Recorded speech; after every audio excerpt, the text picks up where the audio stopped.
This podcast is sponsored by Kadan Kadan. Kadan Kadan is a new groupage app that allows you to share space within a shipping container so that you can save costs when it comes to your logistics and transportation. Visit kadankadan.com to learn more or visit the Instagram page Kadan Kadan Official. Good morning, everyone. This is Malobi from the Kadan Kadan podcast. Today, I've got a very special guest, Ebun, who is going to be talking about her company, Kokari. I hope I'm pronouncing it correctly, and she'll explain what that means in a second. But yeah, today we're going to be talking about a really interesting brand, which I first noticed in one of the WhatsApp groups. I saw the packaging, and I was like, wow, this is amazing. This is something that can go on the shelf in any supermarket in UK, US, and anywhere abroad, really. So welcome, Ebun, to the podcast. How are you doing today? I'm doing great. Thank you for having me. Fantastic, fantastic. So, first things first, I like to let my guests kind of introduce themselves, about who they are, maybe a little bit about, how you got to where you're doing what you're doing today, and a little bit about your business. So, can you introduce yourself for the audience today? Absolutely. My name is Ebun Feludu, and I call myself the Chief Coconut Cracker at Kokari Coconuts and Company. And I started the business in 2016, and it was really in response to a need I had. I'd been lactose intolerant all my life, and 2015, I had a really bad reaction to some powdered milk I'd taken. And at that point, I knew that, listen, I had to stop this flirtatious game that I was playing with this thing that didn't like me back. And so I started playing with plant-based milk. And what that was in context of where I lived, Lagos, was coconuts, because coconuts abound in Lagos, if you know Lagos fairly well. So I just started playing with coconut milk at home, giving it to my kids, giving it to guests. And, it just occurred to me, hey, listen, let me ask a few cafes if they have people like me who are lactose intolerant and but also want milk with their coffees or lattes and whatever. And so we started with Neo Cafe at the time, was the biggest coffee chain in Nigeria at the time. And, slowly and but surely since then till now, we've, created 10 other products and they're all NAFDAC certified. So we now produce things like coconut oil, coconut flakes. We even have our own granola with a lot of coconut infusion in it. And we have oils, body oils, coconut lemongrass, coconut lemon, and yeah, so that's a little background as to me and Wow. yeah. Very, very interesting, actually. The first thing that caught my mind is that you mentioned you're lactose intolerant, and me personally, I've noticed that in Nigeria, there's not as much of a conversation about lactose intolerance, gluten intolerance, and all that kind of stuff. So, from your experience, as someone that is very self-aware of, your own lactose intolerance, how have you found that conversation with other Nigerians, other African people about lactose intolerance? Are people, coming to you and telling you, "Oh my God, I have the same reactions too," or what's the conversation like? Yeah, a lot of people um will say that they're lactose intolerant, but you see that as you get older, your intolerance, you have more intolerance to lactose. The younger you are, you can kind of, deal with it, the bloating that comes with milk. You'll even notice it amongst your children. This one reacts badly, This is how the body responds when they drink milk. But they're children, they can handle it. But the older you get, the more intolerant you become. But the science actually is that 80% of Africans are lactose intolerant and 68% of the world population are lactose intolerant. So yeah. And the more we go out, like you said, the more you find that many, many people are intolerant to milk. Very, very, very interesting. So, I mean, it sounds like you've kind of positioned yourself as well for, when people start understanding, because sometimes as well it's just a lack of knowledge. People might be reacting to things, but they don't know what's causing what. So, I think your company is very well positioned in terms of taking advantage of that, trend of free from products. And when I go to your website, I notice you have a lot of like value-added products like snacks like coconut bites, cinnamon bites, sorry, flakes, and all that kind of stuff. So, what made you kind of transition into more branded B2C products rather than just staying to the B2B that you had at the beginning? Um, well, first off, the coconut is one of God's greatest gifts. And in the beginning of the journey, as I started to realize that we were going into the business, I like to do things well. I really go deep diving into whatever I do. So I went to India and I like had a really wonderful immersive experience there with the coconut community and learned everything from the farming to seedling and then to see how every part of the coconut was being used. And so that really opened my eyes to see that, listen, this is there's so much more that can come out of the coconut, right? And so we use the husk, we use the shells, we use the brown skin, we use the white flesh, we use the water. And that actually makes it a more circular operation. And actually being able to add value to every part of the coconut actually means even better profitability for the company and better value for people. So it was really that immersive experience in India that showed me that, listen, there's more that can come out of this. And, yeah. Wow, wow, that's really interesting. I actually spoke with another person who I think she actually traveled to the States and learned a bit more about, cocoa processing and stuff. So when you traveled to India, did you visit factories? Did you go to businesses?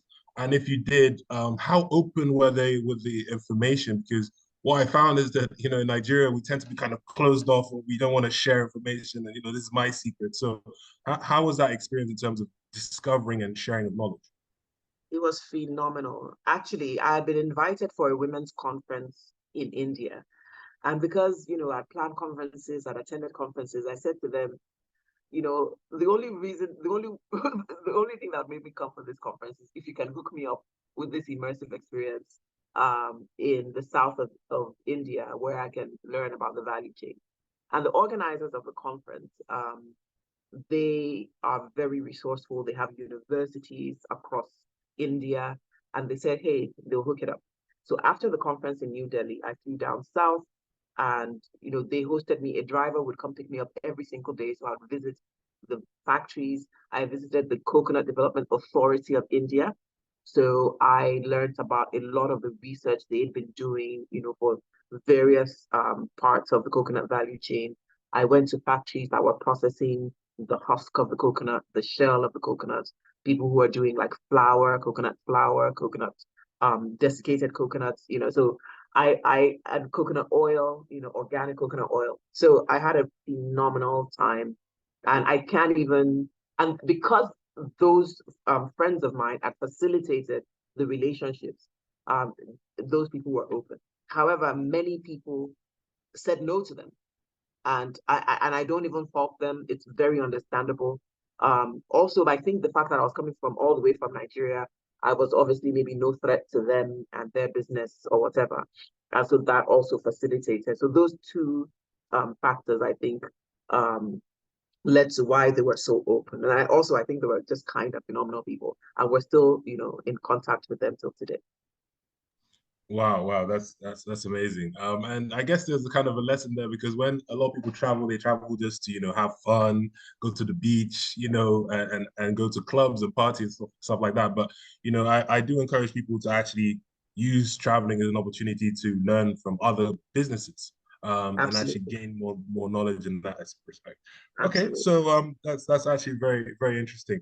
So moving on to your kind of distribution, right? When I went on your website, your kind of branded products are kind of priced in dollars, right? So can you tell us a bit more about? I know you mentioned you sell B2B, the coconut milk and stuff, but where's your kind of target primarily? Where are you trying to like expand to and focus on in terms of your finished products?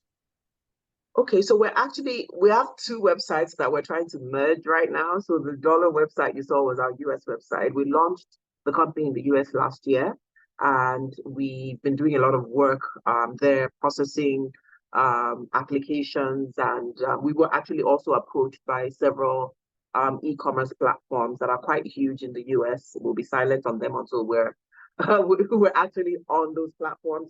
But we also sell to a number of independent store chains in the US. So we have that going. And in Nigeria, we do B2B to factories that use coconut products like coconut flakes for their ice creams and yogurts and things like that. And we also do B2B for people in the cosmetic um, industry as well. And we also do B2B to retail chains in Nigeria also. So places like ShopRite and Foodco and Ebano, and places like that. And people are also able to come to us directly, B2C, to buy products either from the website or from our stores. So last year we launched Kokari Cafe, which is an outlet. And we've launched the first one in Ibadan. We're opening the second one actually in a month or so. And the idea is to be able to come in there and enjoy like a coconut experience, see how you can use our products for all kinds of things. So everything on the menu is coconut infused, and people can come there and buy in bulk to resell or just buy retail as well. But we just wanted to create a lovely space that represented the brand, and people can just come and learn about the coconut and all of the parts of it and how they can use it to have a healthier life as well. So Wow, wow. Okay, okay. And yeah, so you mentioned that you do sell in US and in Nigeria. So what I found personally speaking to people and personal experiences that some of these kind of healthier products tend to do better outside of Nigeria. I wanted to see if you actually agree with that, or is that kind of a misconception that Nigerians don't care about healthy foods and stuff? So what's been your experience with like selling like healthy products in Nigeria? um, you know, and I'm going to share this because I think it's important for people to hear it. The first time we had a semblance of the Kokari Cafe was in Lagos. It was in a petrol station owned by a wonderful sister of mine called Tayo and Bashir Fakorede. It's on the fourth roundabout in Lekki, very high traffic. But I personally stood there for a month to understand the customers and what they wanted, and how they were responding to the product. And Nigerians are incredibly health conscious, and that was very key for us to really know like how to position ourselves going forward, to get the feedback and to learn how people are actually using the product. I mean, we hear things from people like, oh, they use our coconut flakes to make coconut rice. Meanwhile, when we are producing it, we're thinking, oh, people can have it with yogurt. So just standing there, getting that direct feedback from people was just amazing to hear how they were using the products, how they were sort of interpreting it in their daily lives. So yeah. And then one of the times that we did the best was during COVID because everybody wanted something healthy. The demand for coconut oil was incredibly high during COVID. And all our coconut products. And in fact, many people who couldn't do business, they're fashion designers, because nobody was going anywhere wearing anything. They transitioned to becoming our distributors, and they were doing incredibly well, even better than some of our outlets and supermarkets. So yeah, Nigerians, they love a good life, and they and they need to be healthy, obviously, to be around to enjoy that life. So yeah. Um, I appreciate that, and yeah, so it is a little bit of a misconception then, and you kind of point out another really important point, which is even as a founder, you do need to speak to your customer, you need to listen to them, you need to get to understand what they actually care about, rather than just absolutely. opening a shop in different cities and just like leaving it. So yeah, that makes a lot of sense. So I actually met you in person for the first time sometime last year at the Houston show with Fidelity Bank. So I wanted to get your opinion on these kind of trade shows, exhibitions. What's maybe not specifically that one, but in general, what's been your experience with like attending physical events as a way to find new customers, whether it be B2B or B2C? Do you think they're quite effective, or have you found that other ways of finding customers, maybe emails and calls and stuff like that, are more effective? I definitely think the physical are far more effective because no one can taste your product or feel your product virtually. You know, you can initiate a conversation virtually, but that meeting one on one is really the game changer. So for us, really being sort of live physically, at these trade shows is huge. That had given us a huge traction. I mean, we got a lot of distributors in Houston from that show, not a, yeah, a number, and they're doing significant business. Um, we did a number of other shows before that. We did the Expo East in Philadelphia, and we got a lot of traction from there as well, from not just the niche sort of Nigerian or African markets, but for the mainstream retail chains in the US. And yeah, that wouldn't, I don't know. I've tried the virtual trade shows that were going on during COVID. It just never, you know, there's no buyer that's going to invest, hundreds of thousands or tens of thousands of dollars in a product that they haven't seen or touched or tasted. I don't think so. Unless it's something like, I don't know, something generic, like air or water or, or something that, Yeah, and it's just about finding the best supplier at the best price, But if it's a niche product like this, they're going to have to see it. They're going to have to, you know, see that thing they're seeing online is not just a mock-up. They want to see how it will look on the shelf. They want to taste it. They want to, yeah. So yeah. physical Well trade said. shows. Mm. I completely agree. I completely agree. Like, especially when it comes to like food products, like there's no way, someone's gonna just sign a contract based on a picture on Instagram or something. But with that being said, one of the things that draws me to your product initially is just the branding, the packaging. I absolutely love it, and I remember the first time I saw it, I was very, very impressed. So I want to just kind of touch a bit on the conversation around branding and packaging. So, how have you found in terms of finding designers, graphic designers? Have you been able to find quality ones in Nigeria, or do you think it's something that, as Nigerians, we need to invest more in, graphic design? Or do you find yourself, most of the time you do it like people outside of Nigeria doing your designs and packaging and all that kind of stuff? Okay, so I will confess now that my background is in media. So before I started cracking coconuts, I've had over 20-year background in media. I ran my own boutique media company where I, also did packaging, design packaging for people. So in the first iteration of our brand, which was, when it was called Jam, we did all of that in-house with the team, and it was excellent. And it was perfect for anywhere in the world. But then when we did a rebrand, we had support from the phenomenal angels. I will always shout them out at the Hershey Company. And basically, they devoted their resources to us. But we also had to have absolute clarity on what we were doing, where we were going. But they did a phenomenal job in our second iteration as Kokari. Um, I do think that there are people in Nigeria that you can work with. But what I've found is that I had the luxury of having an in-house team and a lot of hours to be able to invest in the process. But with many other entrepreneurs who may not even understand it. I mean, I'm incredibly passionate about design. I used to attend the London Design Festival every single year. That's how sort of personally passionate I am about design.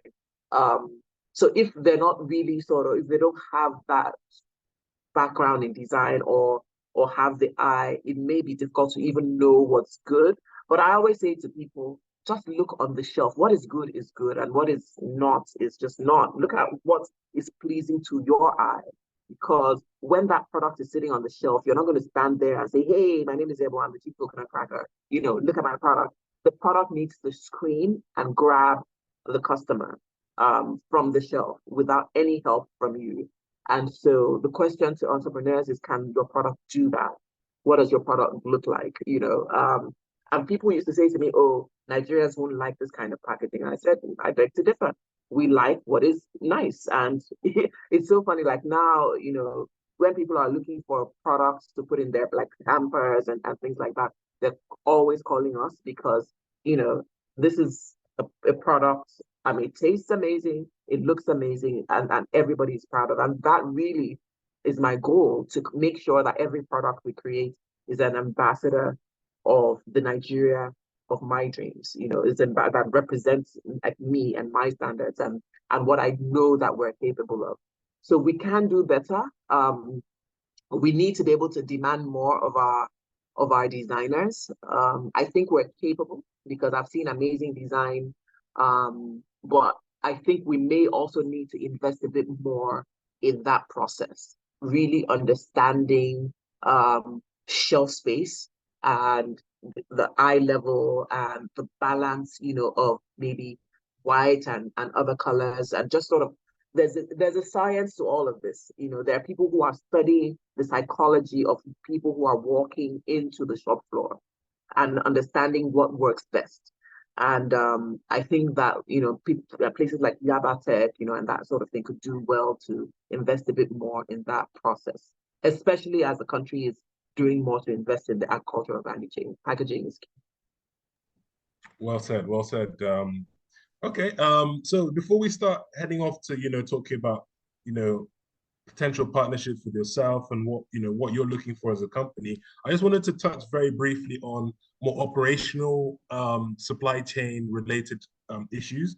So I know, you have many different products. You're sourcing your coconuts from I don't know where, diff cinnamon and all these kind of things, right? So can you just kind of speak on the supply chain in terms of sourcing different raw materials? How easy is it?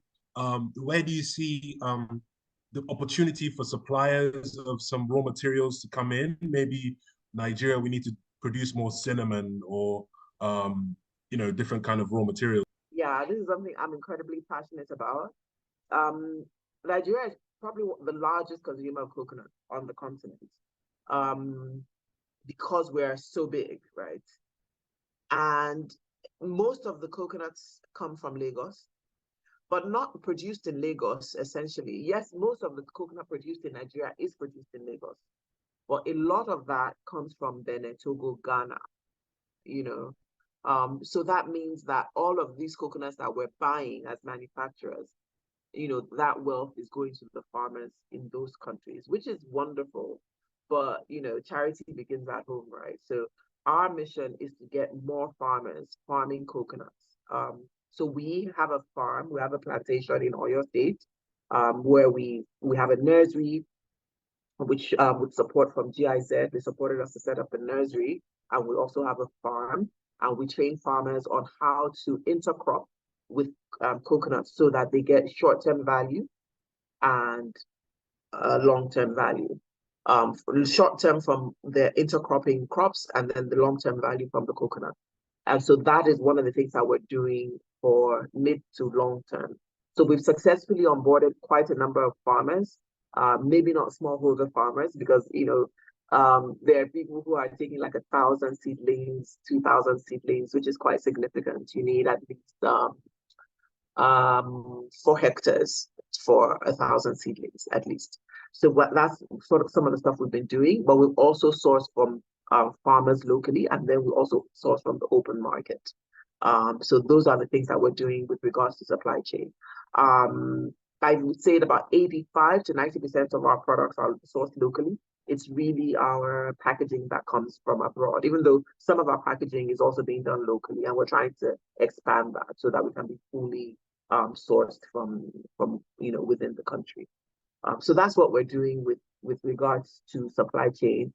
Coconuts are our biggest ingredients that we use the most of, and we continue working with state governments to get more people into the coconut value chain so that we can share the wealth and the wellness in coconuts. That's exactly what Kokari means.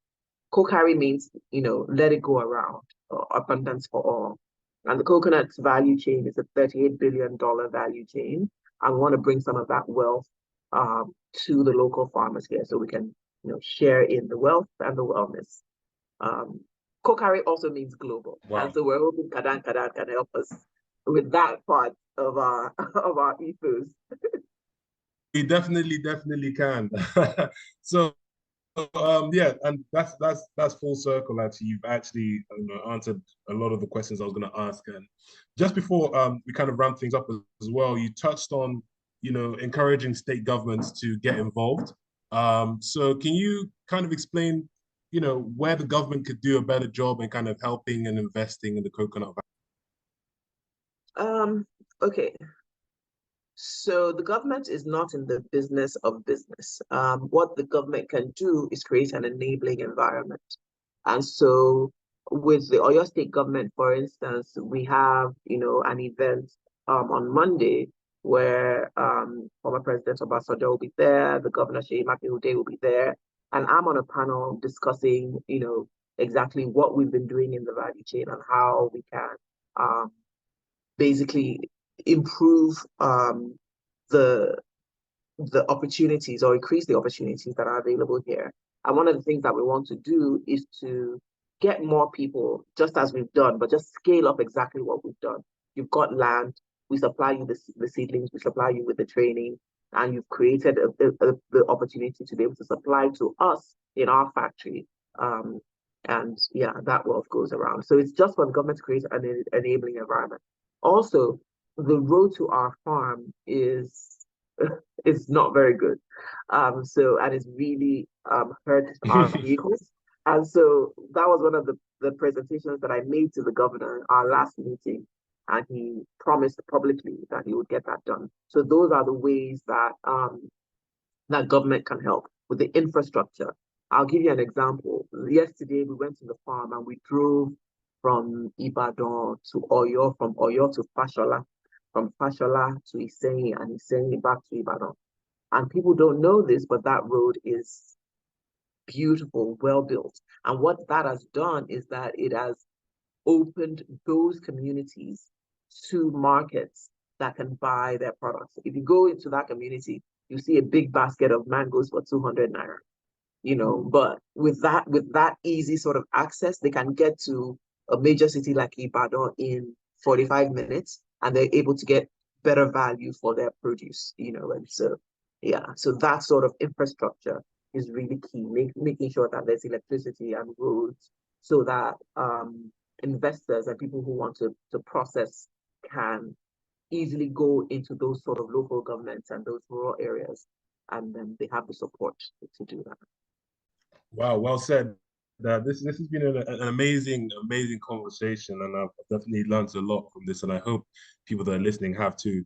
I think that the final thing to kind of touch on is the opportunities for your company, for other companies. What kind of partnerships are you looking for? You looking for distributors, investors? Can you just mention some of the kind, and also for other companies? Are you looking for new suppliers? What kind of opportunities and connections are you looking for? Absolutely. I mean, we're always looking for new markets, distributors. They could be independent store chains, they could be larger store chains, they could be individual distributors who want to say, hey, listen, Kansas is my city. I know, like all the supermarkets, I know all the chains. I want to take Kansas. We've got the products, we've got phenomenal products. And that's it's where easy sell. Our products are such an easy sell. And so basically being able to make money on the product is easy. It's just to come on board and invest and say, listen, and that pushes us to increase capacity and employ more people. So I think that would probably be kind of like the biggest thing that we're looking for right now. And then investors, people who are willing to invest in coconut farming, for instance. That's one way to invest. Hey, I have 10 hectares of land, somewhere, in your state. I want to plant, I want to plant coconuts. Or people who want to say, hey, there could be an NGO or say, I want to support the training of 1,000 farmers, and that sort of thing. Or people who want to invest in, our processing arm as well. So, yeah. This is great. So in terms of the next 5 years or so, what's next for Kokari? Where do you see yourself? I'm assuming you're looking at more expansion from what you just said, new markets, etc. So what's next for your company? I the next 5 years, we really want to have a strong footing in the US and the UK, where we have, teams there that can kind of run the operations, and the sales and marketing. And then we want to have onboarded at least 500 farmers who are farming coconuts. In 5 years, I'm sure we'll be ready for some of our harvest, which means that, we'll be ready to move or set up a factory closer to where the farmers are, and yeah, those are some of the things that we're hoping to. Amazing. Amazing. Wow. So I hope people are really inspired by the story. And please check out the website. I think it's cookcarrycompany.com, right? So yeah, please check out the website. And can you share some ways people can reach out to you, discover your company, maybe Instagram handles, websites, and all that, so that people can know how to reach you? Okay. So we're Kokari Coconuts on Instagram. And if you want to see our beautiful cafe, it's Kokari Cafe. That's Kokaricafe on Instagram. And then Kokari Coconuts is Kokaricoconuts on Instagram. Kokari Coconuts and Kokari Cafe. And then you also can reach me by email, ebun@kokaricompany.com. Wow. Amazing. Thank you so much for this. It's been one of my favorite conversations I've actually had so far on this podcast. Very enlightening. And I'm very happy to see where you've been able to reach so far. And you guys are really pushing the boundaries in terms of pushing an FMCG brand out of Nigeria. So please do keep it up, and we want to see you win. So thank you for coming on the podcast. And yeah, we'll speak again soon. Thank you so much for having me. All right. All right. Bye. This podcast is sponsored by Kadan Kadan.